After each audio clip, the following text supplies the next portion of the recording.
Jenny, obviously you've got 8-month Ella, so you know what it's like with the anxieties that you have of a new parent. So, how do you think it must, when you've got a new baby and taking them to the doctors all the time, it's very hard to sort of know that something might be seriously wrong. I know, well, as a parent as well, you want to do what's right for your child. Of course. And you want them to be healthy, you want them to be happy. So if there's something wrong, they can't tell you what it is because you don't know what they're saying. So you do have to go to the doctor. I mean, there's so much information out there online as well. But ultimately, everyone always says, if in doubt, go and see your GP. Of course. And you do sometimes feel like that overprotective, neurotic parent. You can just imagine the doctor groaning, oh, not gosh, her here again. Yeah. But actually, I'd much rather be safe rather Me than too. sorry.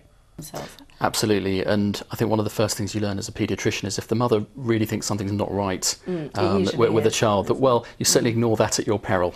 Really? And although, of course, most children who the parents worry about food allergy, for example, usually, fortunately, it's not. But I've got absolutely no issue at all with taking a proper history, asking the right questions, and coming to a sensible conclusion with the parents.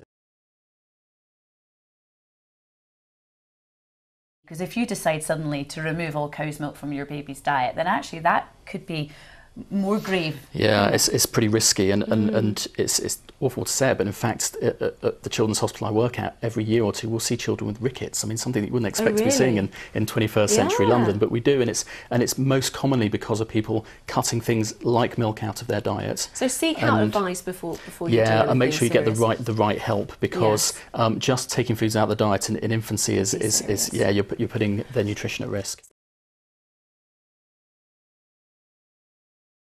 Is there anything that a doctor would find very helpful if you took to them, sort of making a note of what your child's been eating?